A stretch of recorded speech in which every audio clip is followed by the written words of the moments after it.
Good international morning. You're listening to Drinking Socially, the official Untappd podcast. Your weekly look into what's happening in the Untappd community and the world of beer. So this episode is brought to you by Next Exit, Untappd's new travel show. Hosted by the one and only Kenny Gould, each episode features a different city along with the food, beers, breweries, and people that make it great. Our first episode is live tonight, November 3rd at 6 p.m. Eastern on YouTube. A link will be in the show notes, but also if you're watching this on YouTube, you're already here. Just come back at 6 or subscribe. We'll get alerted at 6 o'clock tonight, and we'll be watching, commenting along. You should too if you want us to go somewhere next. Where? Your hometown? Another place? Let us know in the comments tonight. I'll probably be in there making jokes and wishing I was doing whatever Kenny was doing. And remember, like, subscribe, follow us wherever you like to follow things so you can see more of the shenanigans John and I get into each week. This week is special. This week is, as John said, international. What's happening, John? What's going on tomorrow if you're watching this the day or listening to this the day it comes out? What are we about to experience? Yeah, big day, the first Thursday of November. You probably also have heard of the third Thursday of November, but I guess there's a lot of made-up holidays. I mean, I guess technically all holidays are made up, but everybody I know wants to celebrate International Leave the Office Early Day on June 6th. Mark that on your calendars for next year. And of course, who could forget World Toothache Day on February 9th. Can't wait to celebrate that again next year. Just save your toothaches. And coming soon on December 8th, Pretend to be a Time Traveler Day, or just a regular Wednesday for Harrison. We'll have an episode coming out on that day, Harrison. Remember that? I'm already there. If you're not planning out your made-up serendipitous holidays, the point of all this is that, well, probably to support the greeting card industry other than that, but there's one international day that supports great beer and hopefully some of your favorite breweries as well. And it's coming up, as Harrison alluded to, in one day. So International Stout Day is way better than International Nutella Day, although you could probably aim for a 2-for-1 and drink Stoutello from Knee Deep out in Auburn, California. But this isn't a podcast about holidays. This particular International Stout Day goes back to 2011 in Southern California, where TheBeerGoddess, Erin Peters, journalist, among other things, wanted to promote attention and awareness to the style. It caught on, and we're now celebrating the 10th year for this beautiful style. The celebration always happens on the first Thursday in November of each year. So mark your calendars for next year and get ready for Harrison to tell you a little bit more about Untappd's role in this elective holiday we're celebrating mandatorily because it's a great holiday. That's right. Happy to have to do it. Yeah. International Stout Day, baby. So it's here again, as Sean said. It's tomorrow. If you're listening to this on the day it comes out. So Thursday, November 4th. And we have a badge! Huzzah! Fantastic. It's a special badge. And the description, the hint rather, pretty simple. Just check into any stout on November 4th. So any stout, right? We know there are tons of categories. We got oatmeal stouts, Russian Imperial oatmeal stouts, Irish dry stouts, white stouts, which I always forget about. And we should do one of those, if only to say the whole time, oh, it kind of tastes like a stout, but it doesn't. That's the whole episode. So maybe we don't need to do it. Maybe we will. But pastry stouts, English stouts, there's all kinds of stouts out there. You know, we know. So if you're about to open one today, stop and open it tomorrow. Or have one today and one tomorrow. I don't care. It's your life. Do whatever you want. But if it's your last stout and you want this badge, can't get it on the 3rd of November. Only the 4th. So do what you will with that information, but I'm looking forward to it. And we're celebrating a little early, I know, but again, I have a couple of stouts in my fridge, so I'm not too worried about that. What I don't have, though, is the stout that John is enjoying today, and I'm jealous because this is like one of the big ones. This is a big deal. You've got a whale over there, John. What are you going to be celebrating International Stout Day with? What's happening? It's reasonable to be jealous of this one. I have a closet full of stouts and then a shelf full of stouts next to them that I'm aging. And really what that means is they're all so freaking high in ABV that I can't responsibly drink them on a Tuesday after work. That's right. This one is one of those, but we've got a holiday coming up. And so the stout I'm going to be drinking to pregame for my International Stout Day on Wednesday is Abraxas from Perennial. This was actually a undeserved gift from a great friend of mine. So I've been holding on to it for a long time. Awesome guy, great hair, amazing sweater game, really cool Rush poster. I think I know you should check him out. It was a gift. It's 11.5%. It's 80 IBUs, 55,000 ratings on Untappd, and it holds a 4.41. I mean, wow. This is a dream stout for me. It's basically Mexican hot chocolate. Yeah. It's they brew it and they just load up malt. Like the malt bill is English crystal, black malt, roasted barley, 2-row barley, roasted chocolate malt, and oats. Yeah. Then they throw in some American ale yeast and let it sit for about a week on ancho, peppers, cinnamon, vanilla, and cocoa nibs. Nice. I mean, if you've had like Zocavesa or any of those like Mexican chocolate style stouts, I think they all owe a little bit of homage to Abraxas. I've never had it before. I've never had like an occasion to crack it open other than today. So I'm going to work on pouring this thing into a glass and trying not to just giggle and smile. While I'm doing that, Harrison, what'd you bring to the party? That's right. Giggle and smile as much as you want, John. What's what the people want, giggling and smiling. That's why they're here. So I went a different route. I left my closet stouts in the closet for this holiday, and instead I grabbed a beer I've never had before, but it's one of my favorite kind of stouts. It is an oyster stout, the York River Oyster Stout, to be exact, from Ale Works Brewing Co. out of Williamsburg, Virginia. 6% ABV, only 460 or so check-ins. However, I think they recently-ish rebranded. It used to have an older name, the Tommy Leggett Oyster Stout, because this is brewed in collaboration with Tommy Leggett, the owner of York River Oysters. So it's kind of an homage to him, and sounds like quite the local fisherman, local kind of man about town, if you will. And they add fresh, whole local oysters to the boil. So the whole oysters going in. It offers kind of a mild salinity, briny sweetness to rich, dark character, kind of like a traditional English style stout. So all those things get me excited in different ways than John's Abraxas is. But again, it's International Stout Day, or almost is. This is my favorite kind of stout. So I didn't overthink it and just said, yep. Give me the one with oysters in it. A meal in a glass. Anyway, I'm over here yammering as John's having probably an out-of-body experience. So what's going on the Abraxas side of town, John? What's happening over there?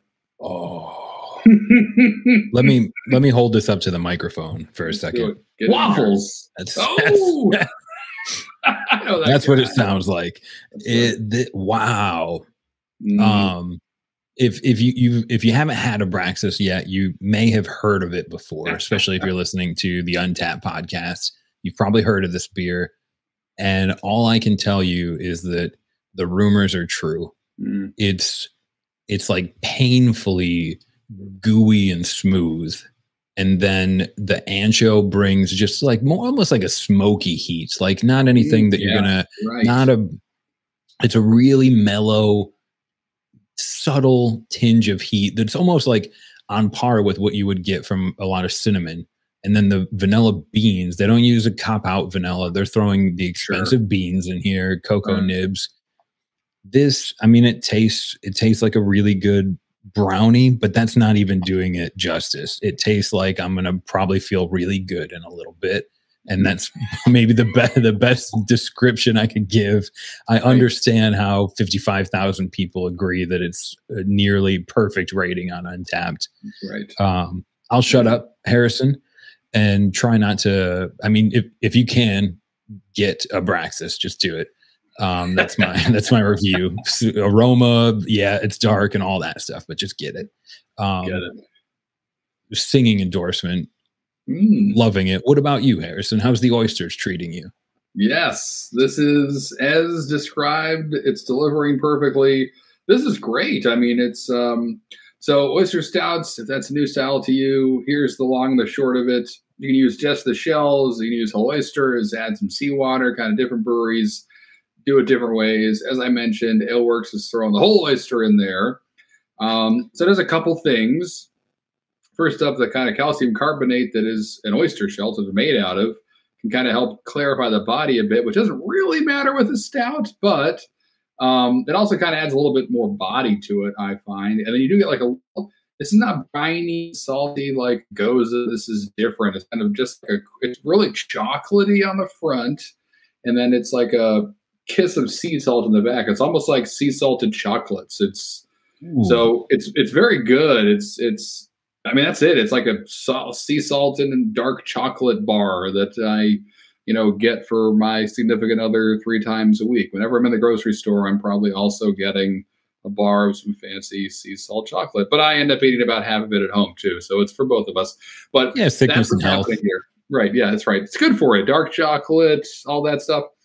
But that's it. I mean, that's what I'm getting. I'll see what it does as I drink a little more of it. But it's like chocolatey sea salt candy bar. This is great. This is it's delicious. I'm happy. I'm drinking a Braxis, which is, I mean, there's variants of it and stuff, of course, as well, if you're super affluent or connected. But it's a showstopper, and I will testify that it has every right to be that. But you're selling me on wishing I had an oyster stout in my hands now too.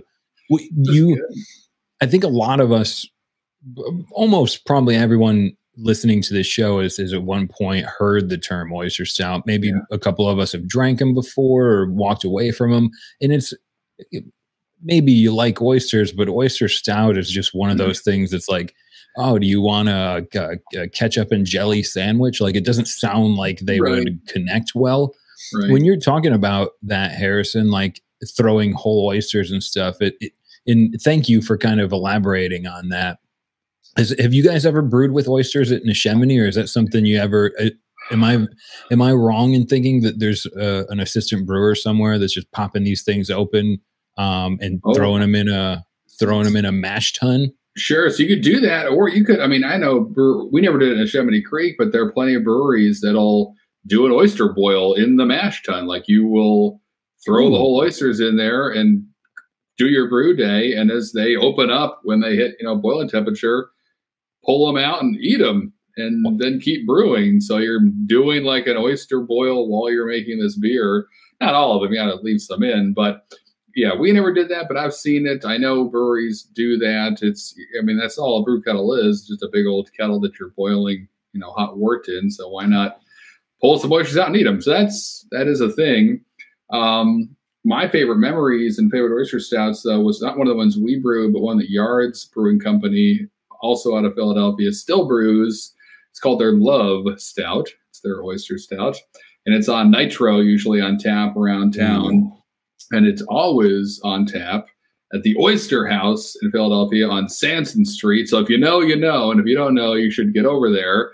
They have, I hope they still have it, but they had, when I lived there, the elusive Saturday night happy hour where from 9 to like 11, it was buck a shuck oysters. Oh, man. You get Yards Love Stout on tap and eat as many oysters as you could possibly eat in a couple hours and not break the bank doing it. So I was there most Saturday nights, just living like a pauper in the fancy part of town. It was fun to be an imposer, but you couldn't do it too many nights in a row. I didn't have that many nice khakis, but the one pair I did have got a lot of mileage going to the Oyster House on Saturday nights and drinking oyster stouts and eating oysters. It was they knew my name there, John. It was one of those places. I walked in and they waved to me, "Here's your spot." I felt like a mob boss. And people looked at me like, "Who's that guy? Is he famous? Does he have blackmail on the owners? Like, why is he looks like a hobo. Why is he getting treated like you own the place. If you're fortunate enough to have a place, whether it is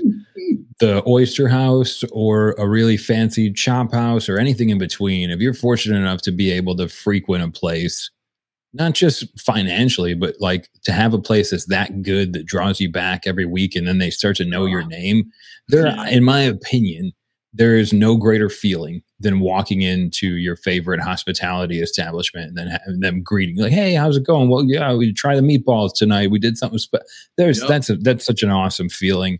As I've been stuck at home for the majority of the last couple of years, I think I just crave some hospitality, and hearing you describe that really hit home.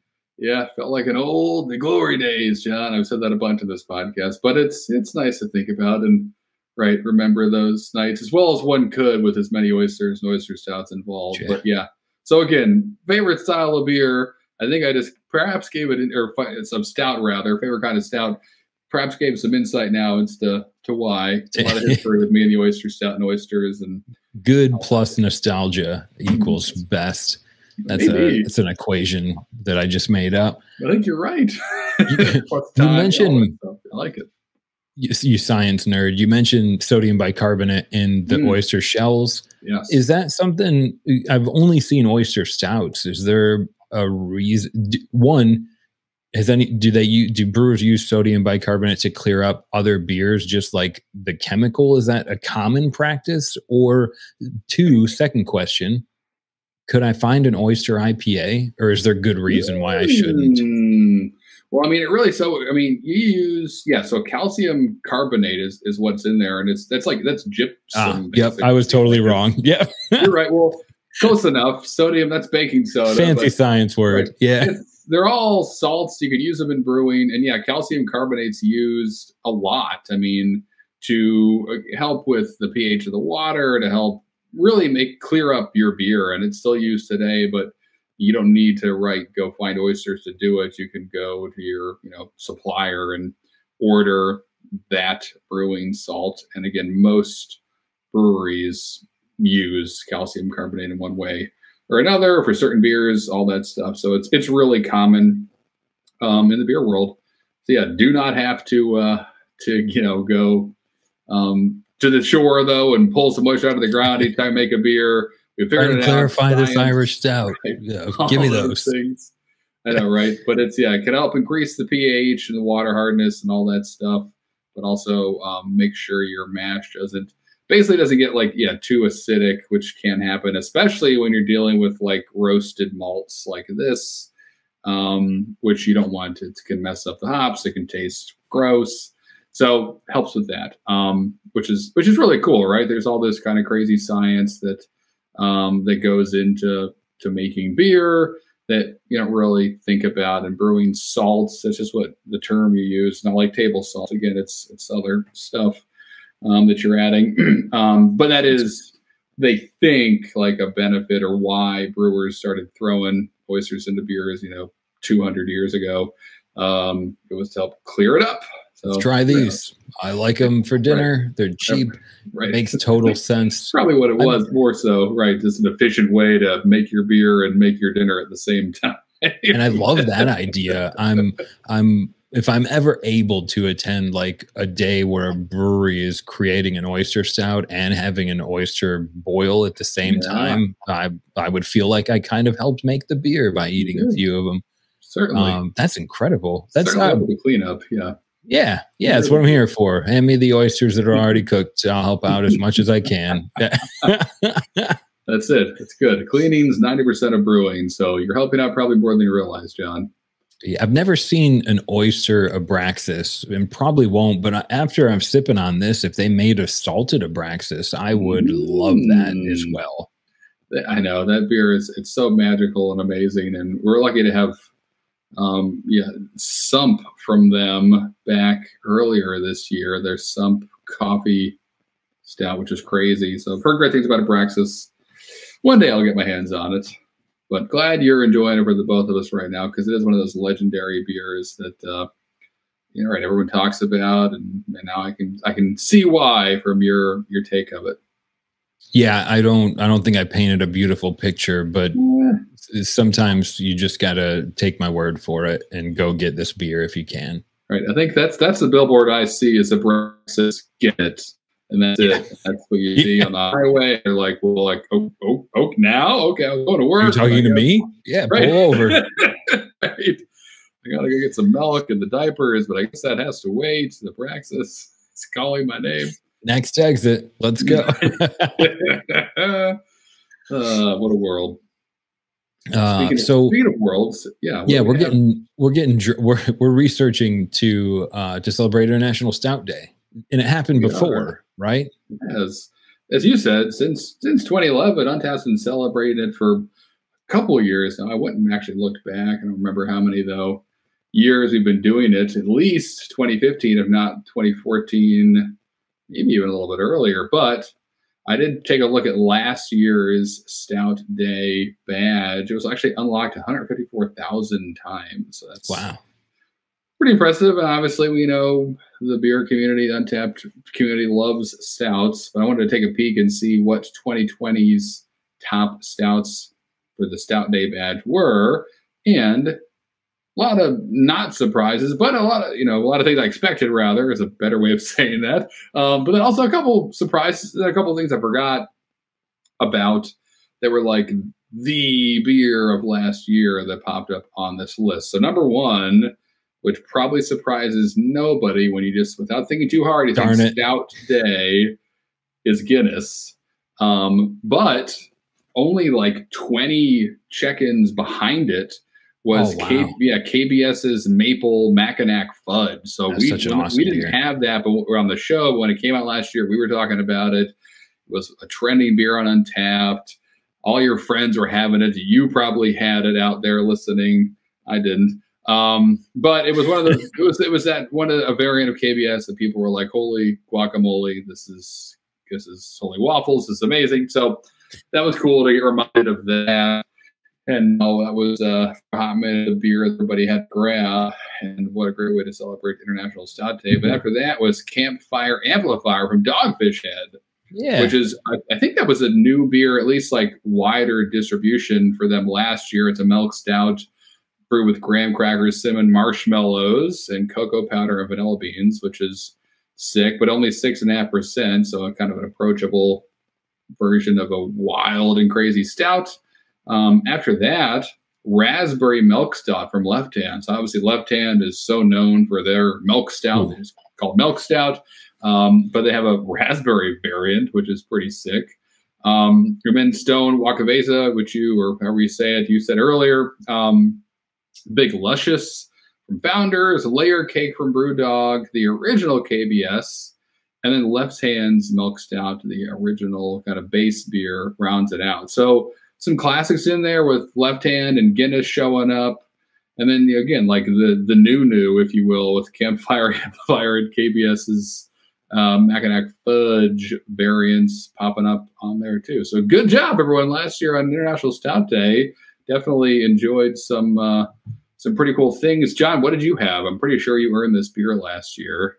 Do you remember? Yeah, last year I unlocked this beer Here we go. Abraxas. I unlocked this badge with a beer from Siren Brewing out in the UK. Yeah. Became a huge fan of Siren last year. Found a company that was shipping beer over here. And I don't know if they're still able to, but that was a great setup for a minute. That's right. And in last year, Untappd ran the badge it was like 4 or 5 days. So you had a little bit more opportunity to earn it. And I was checking into, I think it was Broken Dreams from Siren. Unlocked the badge in 2020, and I know I unlocked it once with Founders Imperial Stout, just their base Imperial Stout, which is delicious, and I think 3 times, but it was hard to check. You have to go into your profile on Untappd, click on your badges, go to the special badges, and then search for it, and because it's only a special badge, it's only available usually 1 day a year, so it gets retired. And if you miss it, you miss it. That's right. So again, don't miss it this year, guys. Tomorrow, the first day of November, that is November the 4th. Grab that beer, check that out. I wonder what'll unlock the stout badge the most this year. Founders will probably drop a new KBS variant, or maybe already has. Yep, it was. I saw it at our local bottle shop. It was the cinnamon KBS, the cinnamon vanilla cacao. Man. Right, sold cinnamon vanilla. So that's already a trending beer on Untappd. Wouldn't be surprised if that shot right up to the top of the list as the stout, or right behind Guinness. Ryan Guinness, being honest with ourselves, but which is fine. We should drink that beer. I think we do Guinness, or just the extra stout on the podcast before. Oh, maybe I know we did. We did Innocent Gun back in season 2. I don't know if we've ever done Guinness on the show. We'd have to. I almost feel like we'd have to. We could do it from a bottle, but I feel like Guinness would want us to go and get the proper pour. You're right. And have someone do like the laser etching of the Drinking Socially logo on the nitro foam. All right, I'd be down, Guinness, if you're listening out there. More than happy to drink a couple pints of Guinness and hang out with John somewhere with laser etching beer machines. Yes. Speaking of laser etching beer machines, no, that's not a segue I was prepared for. Harrison, have you ever bought a Right. But so what I'm thinking is I've got a stout that's basically a Mexican hot chocolate turned into beer. Yes. You're drinking a stout that instead of Mexican hot chocolate ingredients, they use oysters and other things, of course, but oysters, the prevailing neat addition, we'll call them. What other animal product, if we take Mexican hot chocolate off the table and think of oysters, what other animal product do you think would make a good stout addition? So the one that jumps out right away is actually beyond the obvious, maybe, is bacon. So coffee we've done, vanilla beans, cinnamon, we were just talking about all this stuff. But bacon is one, actually shows up in one of my favorite porters. So we spoke about that on the To the Port Badge episode and gave us a little history there about how porter came first and all that stuff. But anyway, maple bacon coffee porter from Funky Buddha is using, as it says in the name, some bacon. So again, not a stout, but you get the gist. In that same neighborhood, of course, and they're killing it with some bacon. I'm sure there's some others that are actually stouts I'm just not thinking of. But that's, that's cool. I mean, that offers kind of a smoky element, and it does something that you'd be hard to find as a flavor anywhere else, unless you were like using smoked malt and stuff. But even that's different, I would argue, than the flavor bacon would impart to a beer. Almost everyone probably just got a little bit hungry, depending on, it doesn't even matter when you're listening to this. Morning, evening. Right. I said bacon. Everyone's hungry now. If you were making a bacon stout at your brewery, would you is that something where I could just come in and you would hand me some? I don't know. I've never had boiled bacon. Is that, well, here's a question. Right, what difficulties would brewing with bacon, is that something that people don't do just because they eat their bacon, or does it make brewing really hard for some reason? Yeah. It's not great. Anything with fat in it, so like a lot of chocolates too, or peanut butter, anytime you're dealing with fat, the best part of bacon, it can get really difficult. Fat and water obviously don't mix. It can make a mess. So there are ways to dehydrate it or grind up the bacon and almost remove some of the fat from it to get around a lot of these problems. But as you hear me describe it, there's some work involved there. It can be a bit of a chore. So there's a reason that you're not seeing every brew pub or corner brewery or brewery in your town doing a bacon infused beer. It can be difficult, but as a seasonal or a one-off, I mean, you could probably make the case for it being worth it, especially if it has a fanfare following, or you're maybe doing an anniversary party, smoking a whole pig, having the maple bacon porter or stout, or now I'm very hungry. I think it was Sweetwater did a smoked pork porter a while ago that was remarkably accurate. And also hearing you explain it makes me think that they probably just did that and transferred to a new brew house afterwards rather than trying. Right. It was their pulled porter. Great name. part of their Dank Tank series, and I had it and absolutely loved it.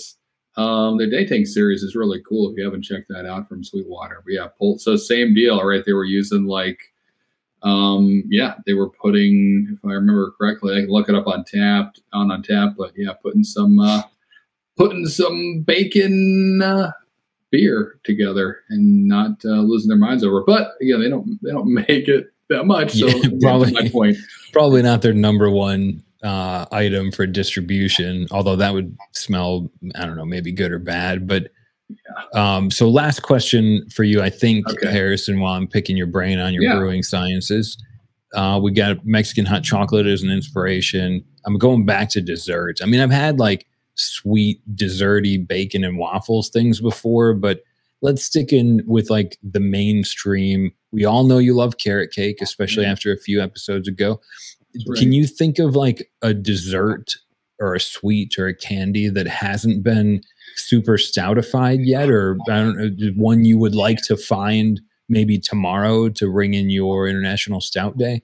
It'd be cool. I mean, I'm a boring dessert person. I know this, whatever. My favorite dessert is like vanilla ice cream with rainbow sprinkles. Now that specifically, that would be maybe a little wild in a stout. Get the jimmies in there or whatever you call them based on wherever you live. But vanilla ice cream and rainbow sprinkles are like Nilla wafers, which is like a very bland cookie, but I like. I remember eating them by the box, so much so that as a kid, my mom was like, "Let's get you the reduced fat ones because I'm sure this is unhealthy, and you're not probably even paying attention to what you're eating." Nilla wafers are like cookie potato chips. Yeah, exactly. That's exactly what they are. And I remember staying up late watching Conan O'Brien when he was on the late night with Conan O'Brien, and just doing milk and Nilla wafers until someone had to take the box away. That was when my pancreas was like, "This is great, keep it coming." All my organs worked. It didn't matter. It felt great. I felt fine afterwards. So I did that now, I'd be dead, or just take a day off to recover. The couch, right? The dog would just start barking because he could tell my blood sugar was dropping. He wouldn't care. We don't have smart dogs. He would just eat the food out of my hand as I fell asleep on the couch. But still. So anyway, no wafer stouts. That might be dangerous. I think I'm learning, but be curious about that. Or even like a sugar cookie. I don't know. Who knows, John? I like that. I like boring desserts. Everything old is new again. We don't have to call them boring desserts. Maybe we'll call them, I don't know, something more traditional dessert. Classic. Stouts, classic dessert. It's just marketing. I would dip some Nilla wafers in this Abraxas and I'd have a good time of it if Conan O'Brien was still on the late show. What about you guys listening at home? If you were able to make your kind of dream stout for International Stout Day, what would you put into it? Let us know in the comments on social media. I'm really excited to ask Harrison what he would do to try and make any of your weird creations that you've got a little more creativity than me, hopefully, on the podcast. Any thoughts, Harrison? So I think we both know the answer to this question, and hopefully some of you guys at home know too, have been listening to the podcast for a while, but you could go ahead and grab that old French press you stopped using because you were tired of the work involved and bought a Mr. Coffee. No shame there. We're all busy people. It's nice to have a robot make your coffee for you in the morning and have it hot when you walk into the kitchen. Confused. How did I get a Talking Head song in your head? How did I get here? This is my house. Anyway, so, but that French press dusts off the cobwebs, kick the spider out of it, and put your favorite stout in it, or just a nice base stout, and then a handful of whatever you want. Cinnamon Toast Crunch, Nilla wafers, sugar cookies, some ice cream. John and I did this on the episode Beer Infusions back in season 2, episode 13 of Drinking Socially. We just grabbed a stout and a lager and a bunch of ingredients and went ham with it. So if you have your dream stout in your head and no one has made it yet, first of all, jump on Untappd, double check, because they might have. I feel like every time I suggest a beer, there's 900 versions of it, which great. But if you can't get the one you want near you, make it yourself. Grab those ingredients, infuse it. Check out that episode. We walk you through how to do it. It's really simple, but but also really fun. And, something that I always forget about, but I have a dusty old French press just sitting there doing nothing. Maybe that's all I'll do tomorrow. We'll see. Keep an eye on the old check-ins, old Harry Beard's check-ins. Maybe there'll be a box of nail wipers in the background and be asleep on the ground. Don't worry. Better than a handful of raw oysters. That'll bring me back to life. The oysters will bring me back. That sounds great. And that episode was so much fun to do. I think there's still a beautiful picture on Untappd social media taken by our friend Chandler of all the ingredients. We had sweet Italian cherries and coffee beans and stuff. We were messing around. That was fun to record, terrible to clean up. You're right, I know. Probably like a brew day. Right, yeah, messy brew day. But as you said, tons of fun. It was cool. I remember being impressed. We had ginger as one of the ingredients, and kind of how quickly the ginger really did infuse itself in the beer we were having. That surprised me. So again, try fun stuff and maybe surprise yourself. Now that we do YouTube, we should probably do that again. I'm surprised that didn't. Of course, I haven't done it since then either. But adding fresh ginger to any of your weekend lawnmower beers is a game changer. You should try that. Or vanilla wafers now that we're getting into, or pumpkin pie, something or other. Sure, right. There's tons of pies. Grab your leftovers, put it in the French press. There you go. Maybe not. Just not stuff that's too fatty. I think also that's true. The telltale. Don't fresh press peanut butter. Exactly. Or the gravy. Let's not. Well, that would be a sad surprise. I would hasten. If you do, take a photo, please, and tag me and Harrison, just so we can commiserate with you. Right, drop it on our Facebook group, all that stuff. So speaking of things that are not gross but great, John, take us away to the magical land that's Portugal with this week's verified venue. I think that's where we're going. Yeah. I was looking around for stouts and trying to find a location that was celebrating International Stout Day, and I failed. So what I ended up doing is I ended up chasing Abraxas and trying to figure out where can I find this pouring on Untappd. And I also want to travel, and I want to live my life like the next exit. So I was thinking, let's go someplace else. And I found a verified venue called Outrolado. And I say that you should probably say it in Portuguese. It translates to the other side, and it's in Lisbon, Portugal. And I chose this place really I'm going to keep it really nice and concise. 3 simple reasons. 1, they have Abraxas on their Untappd menu. 2, they had over 700 beers checked in on Untappd last month. Ooh, nice. Wow. 3, you don't even have to go there. They have an online store. You can get beers from Equilibrium, Wylam, The Vale, Zagavor. Some of the highest rated breweries in the world are in their cans and bottles, in their tap room, and they'll ship anywhere, mainland Portugal or Spain, for $5. So if you're listening, America, catch up, please. But the Outrolado, the other side, verified in Lisbon, Portugal on Untappd. Amazing beer menu. I'd love to go visit. I'd love to be able to buy beer from them online. Did you see anything when you were checking them out on Untappd, Harrison, that you want to add? Yeah, something jumped out that was maybe do a double take. They do a trivia night, but in English. So obviously we're in Portugal here, where English is not the main language, but doesn't matter. I'm sure, though, if you only speak Portuguese after a couple of drinks, you'll be just answering in confidence. Just, I know, it's me. It's Michael Scott's the answer. So just yell at Michael Scott if you're in doubt. Most trivias, I feel like, are The Office themed, or at least one night a week. If you're doing multiple trivias, I feel like it's always the old The Office show in the U.S. That was a big deal. Still, which is funny. You ever notice fans of The Office, they say, do you watch The Office instead of did you watch The Office? As if it's still playing and they're just re-watching forever. So I'm one of those people. I get That's great. But do you watch Lost? No. Right. Hopefully you don't. If you're starting to thinking about it, that's not it. That's not the show for you unless you like just being angry forever. Don't. It's so accurate. Oh my goodness, what a waste.